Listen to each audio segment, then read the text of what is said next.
Hello everybody and welcome back to the Human Echoes recap for Channel 0, The Butcher's Block.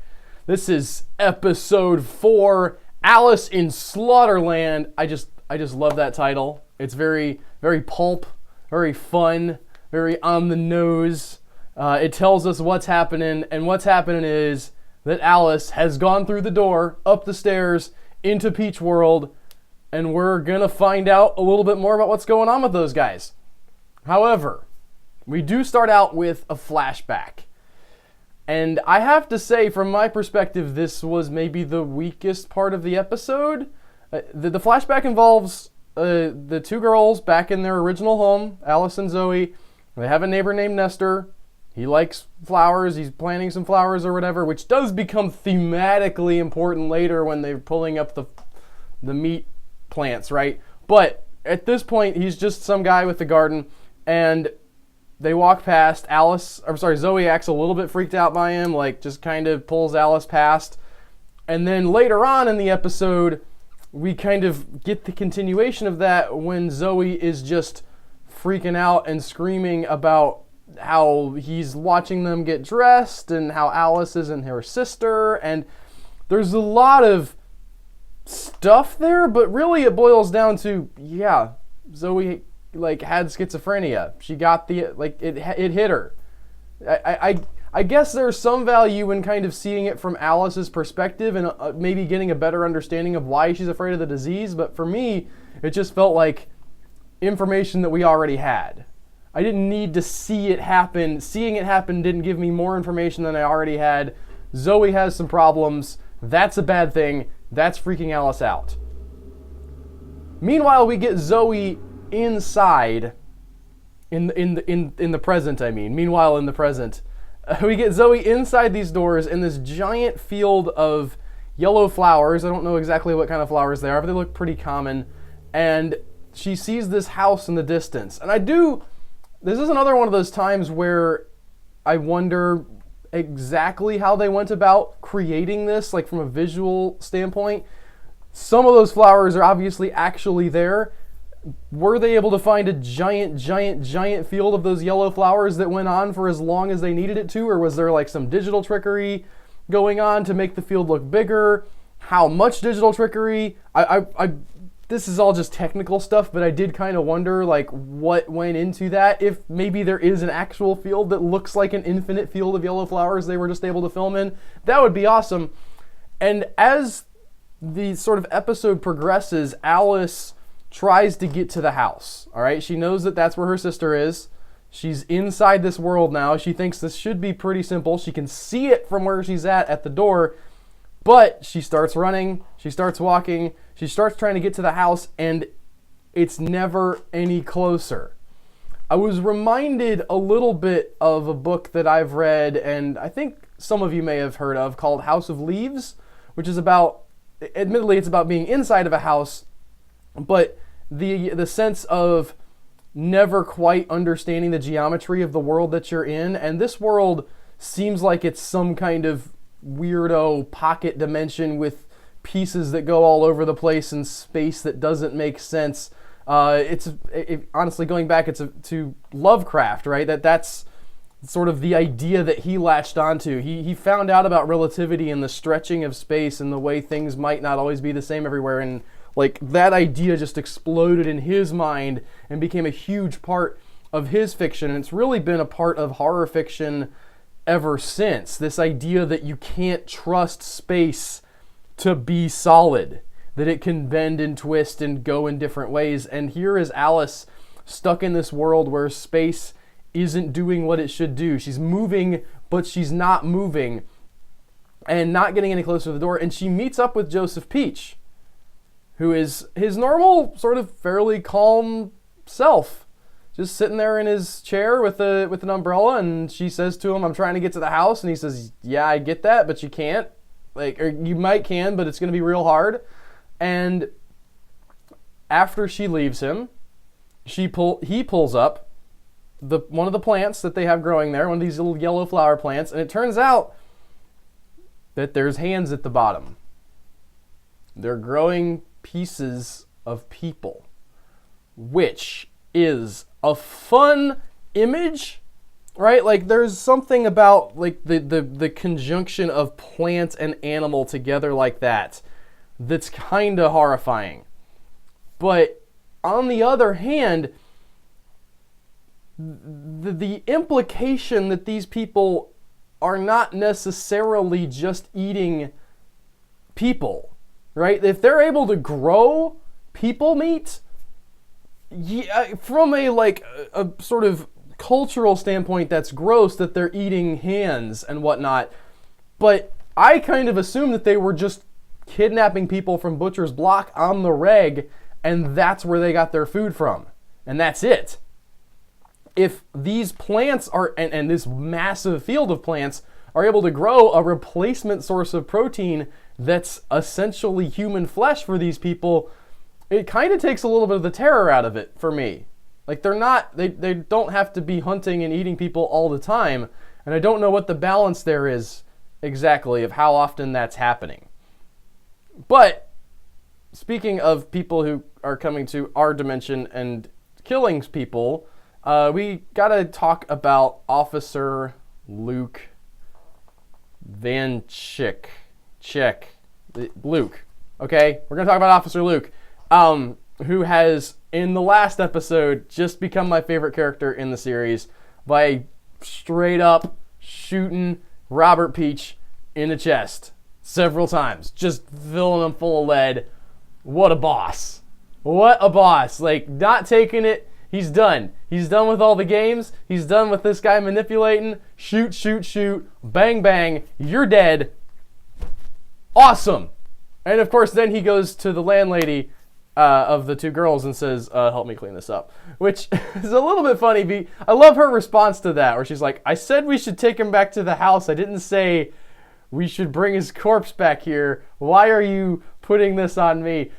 I'm working with the possible theory that I sort of spun out last week, that she might be on the Peach's side.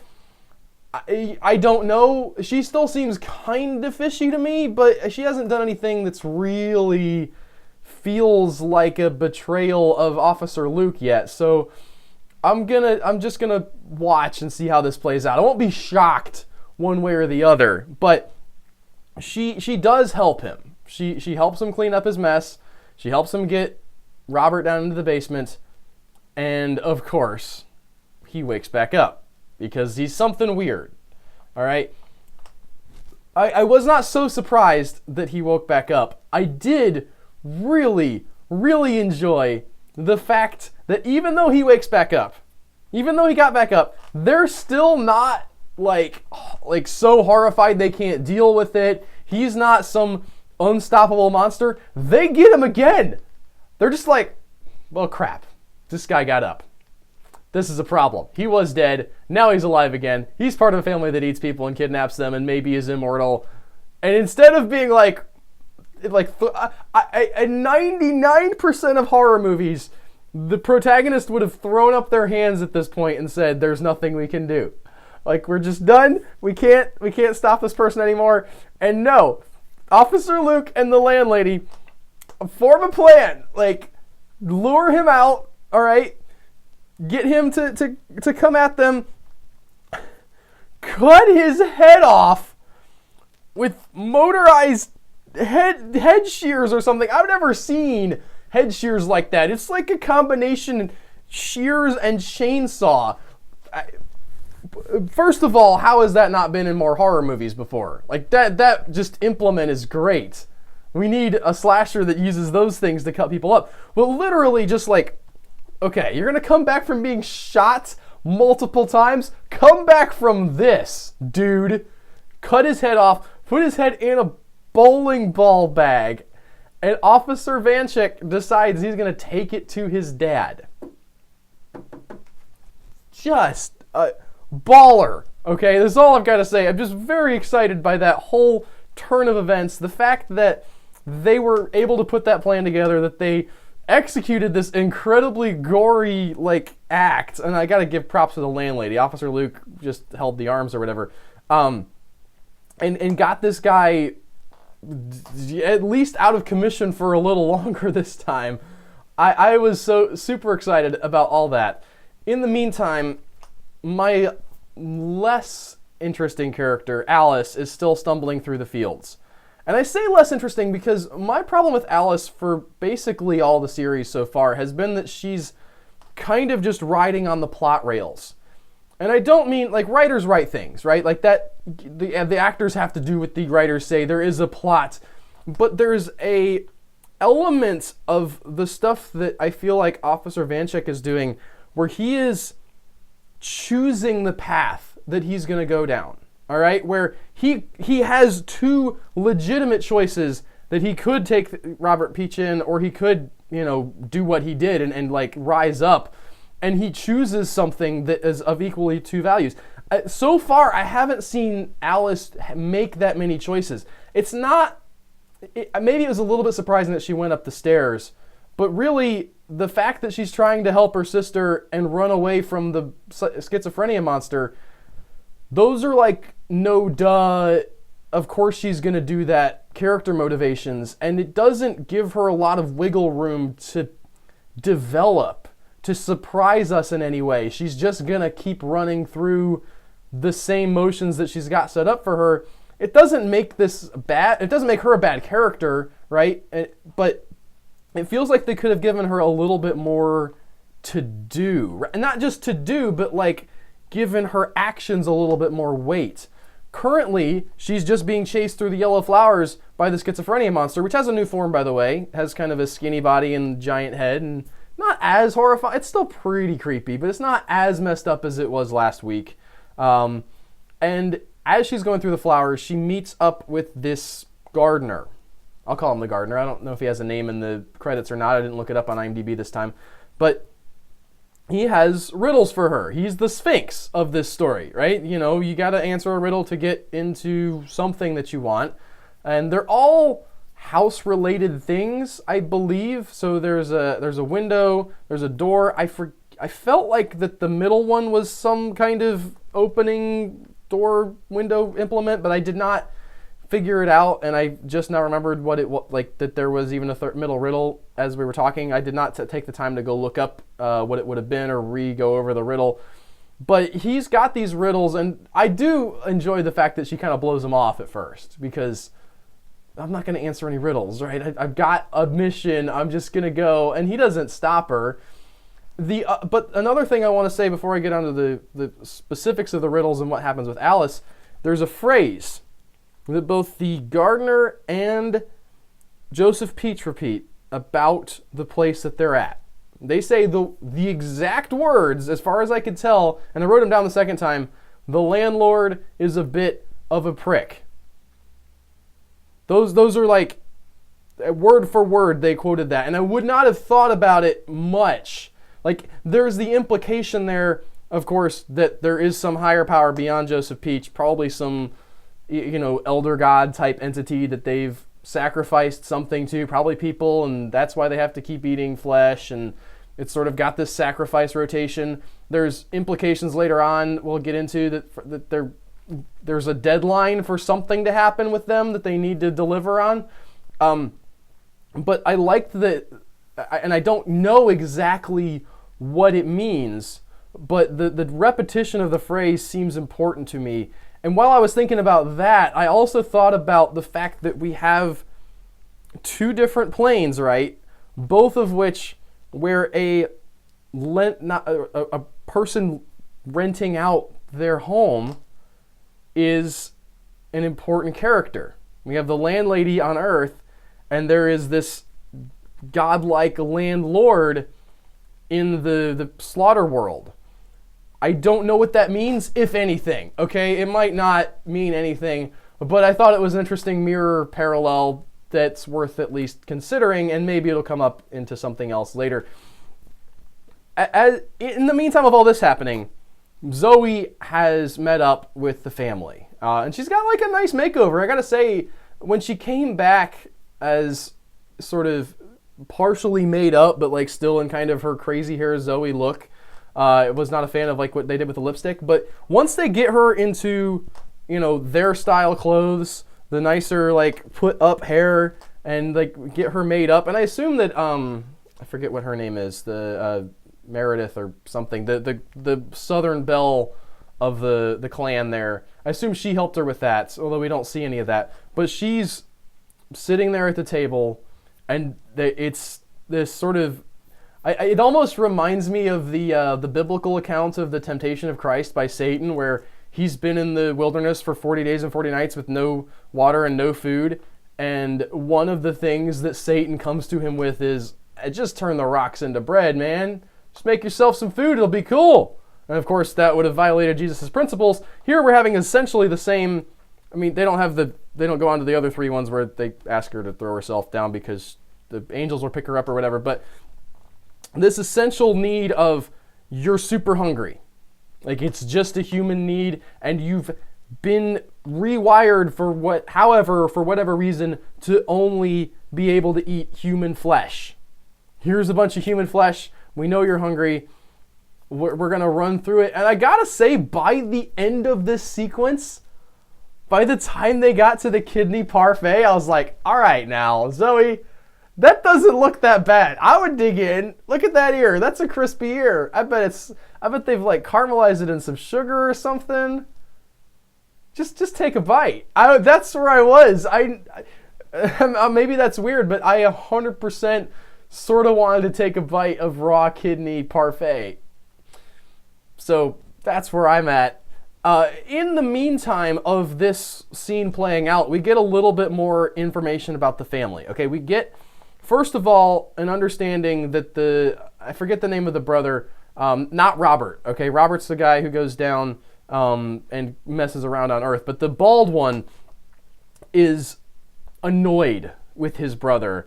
And you can tell they're both middle-aged dudes even in real life, right? Like, they've also been living in a perpetual state of not aging for 50 years.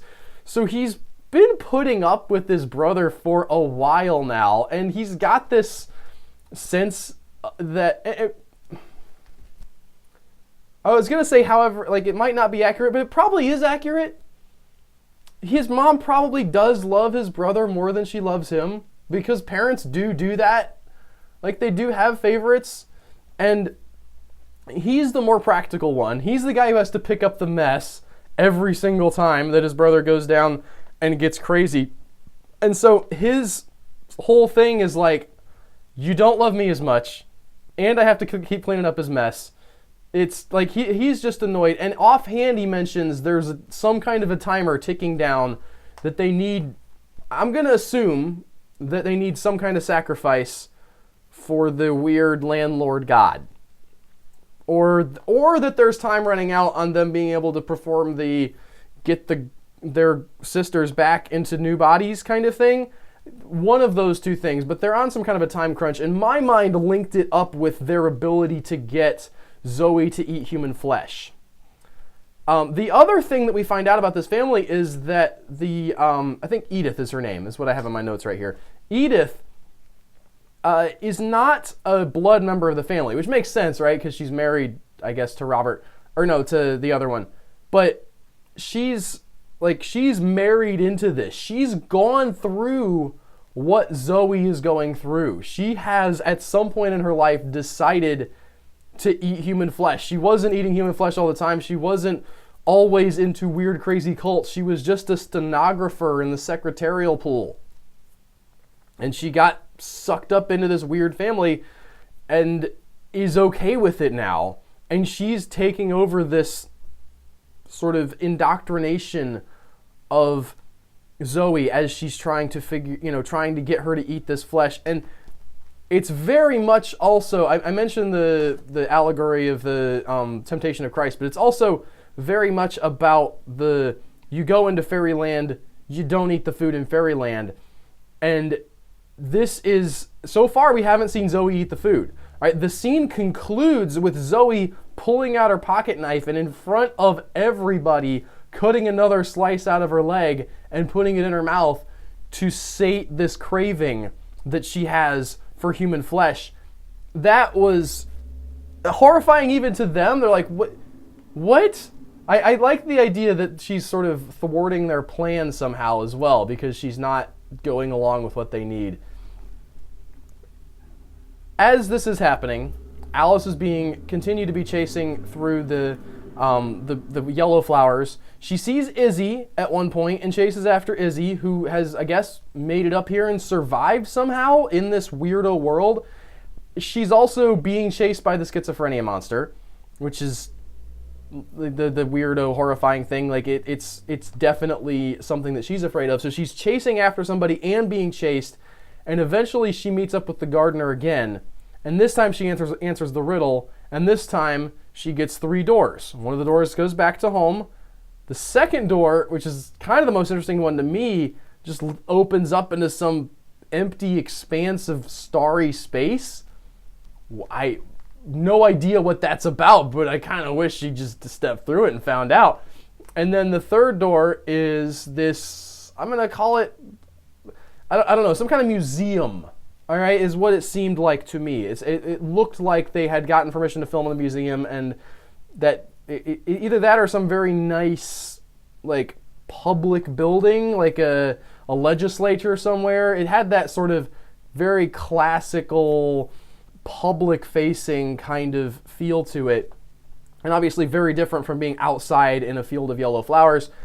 She runs into this, is chased down by the schizophrenia monster, gets cornered in a room, and Joseph Peach comes to her aid as the monster's about to attack her and slices the thing up and says to her, "Look, I know you're afraid of this thing. I can take it out. Just come with me." Meanwhile, and I've said meanwhile a lot this episode. I'm sorry. I don't have another word for it. While this all is happening, Officer Luke, my favorite character in the series, has made another decision that could have gone a lot of different ways, all right? He didn't have to do this, but he decides he's going to his dad, head in a bag, going to his dad, and he thinks that his father is under the thumb of Joseph Peach, but now that they have leverage, now they have a way to get out, and he wants to give him that leverage. He says, I can get my dad back, essentially. I can turn him back from the dark side. It's a Luke and Darth Vader kind of a moment. And his dad is, of course, I think understandably horrified by this, because his dad clearly knows what's up with the Peaches and gets into the history of what his deal is with Joseph Peach. And he tells his son, it's a very standard story, really. I think that we've heard some variation of this story a lot in our lives as people listening to stories of the devil character offers a good character the option to do more good if he'll just look the other way a little bit. He doesn't have to sell his whole soul, just a little piece of it. Like, listen, you don't like these guys in Butcher's Block anyway. Most of them are criminals. All right, they're dragging down the property values. They're, probably doing drugs and stuff over there. Let us have a few of them from time to time, and I'm going to give you the power to do what you want to and make this a better place, a better town. To hear him tell it, it sounds like the kind of deal that a lot of people would take. All right? He doesn't maybe understand fully at this point what the power of Joseph Peach is, but he knows that this guy is still around after several years. Like, he's not old enough to have been around when Joseph Peach was for real alive before all the burning and stuff took place. So he's here. He's been met by this supernatural entity, and he's been offered this deal, and he takes it. But he's going to supposedly help his son go and deal with the body that he has now. They take it, and they're going to bury it. And there's this conversation that they have before the burial where he looks his son in the eye. After he's told this story, he says, "Maybe you'll be a better man than me." And I absolutely love the response that Officer Luke gives, because he says, "Yeah, I will." I love this because it's a mix of hubris, all right? He's not even concerned about the fact that he could be turned, all right? but also just genuine goodness in his heart. I think that there's something in Officer Luke that's just not capable of, at least at this point, understanding this kind of decision, this kind of evil. He has enough morals to be able to just look at his dad and be like, I am going to be better than you. Screw you, dude. I love every bit of that. Both the good and the bad. The fact that it is almost definitely born of some hubris, but also that it is from a genuine place of, I want to do right in his heart. And then he gets killed. Well, at least mortally wounded by his father, who he trusted, who he thought there was some good in him. To get back to the Star Wars. And dropped into the same grave as Joseph Peach is in, who has not come back yet, by the way. I'm going to say the cutting off of the head has proved to be relatively effective so far. The only saving grace here for Officer Luke is that he's been tailed by the landlady, who's not willing to get in on this action, but doesn't trust the dad enough to let him be alone with his son. And so she's been following behind. She watches all this stuff take place and rolls up on Officer Luke as he's choking to death in the grave. And that's the last we see of them. It seemed like a pretty bad cut. It seemed like the kind of thing that I'm not going to believe him coming back from that and being okay. But I would be happy for him to come back from that and be okay. I really have enjoyed him in these last couple or 3 episodes, and his sort of fearfulness and yet not letting that, he is what they say. He is afraid. He is scared of the stuff that he's facing, and yet he takes that fear and he just shoves it aside and says, I am terrified, I'm still going to cut your head off though. I'm going to do the right thing.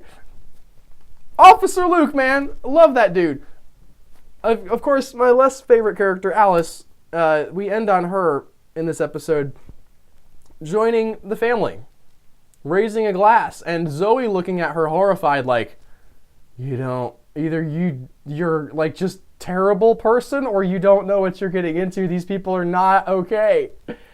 And I know we had the flashback, right, that sort of detailed what she's been going through, what she fears happening to her.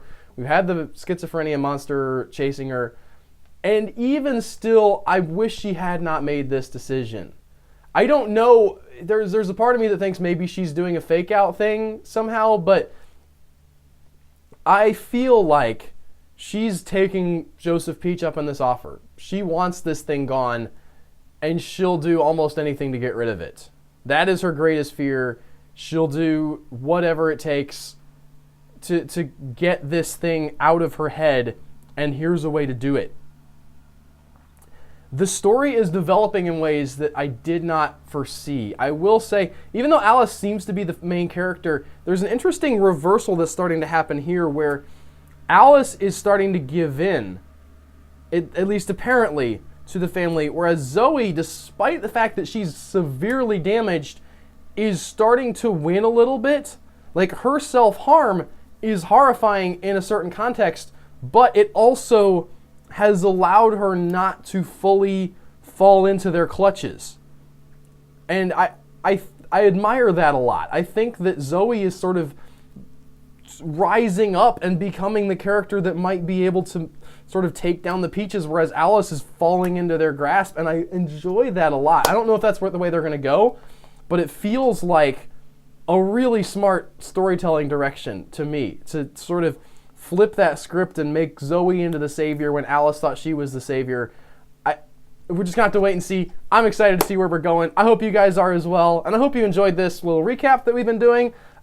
We will be back next week, as always. If you have thoughts or comments or things that I was wrong about, because there's almost always some of those, love to read those, try to respond to most of them. And yeah, you guys are great. And this show is great. And I gotta say, here at the end here, I'm gonna shout out / call out the subreddit for this show, because I occasionally go on there. I am subscribed to Channel Zero on Reddit. And there's only been 3 seasons of Channel Zero. And two of them, that subreddit has had like continuous posts about like, I don't like this. This is stupid. I don't know. Maybe they were doing it back in not Pirate Cove, Candle Cove as well, and they just haven't liked any of it. But like, nobody's forcing y'all to watch the show. It's not. It's if you don't like it, there's other stuff on television. Like, stop. I've gone through this where I've had shows that I liked and then I stopped liking them and I got really irritated and want to talk about it. But these aren't bad shows. Like, they're different, okay? Like, Butcher's Block is different from I would say Candle Cove, which is different from No End House. Like, they're all attacking horror and storytelling from slightly different angles and using different techniques and stuff. And maybe that's not for everybody. All right, maybe if you like the one, you won't necessarily like the next one. But I don't feel like that they're worth dumping on. They're fine. They're okay. Like, we can talk about it and criticize and be like, okay, well, this isn't, like, I mean, I've talked about things that I'm like, I don't care for this, the way they're doing this, but I don't know. I guess I just don't get the self-loathing required to, like, watch a show all the time, but then be like, well, this isn't very good, guys. Like, if the last episode screws you, then yeah, you know, you have an excuse to be like, well, I got into it and then you guys let me down, but Butcher's Block, not that bad. It's not perfect. I don't say it's a perfect show, but I'm really enjoying it. I hope you all are too. And I'll see you guys next week with some more. Take care, y'all.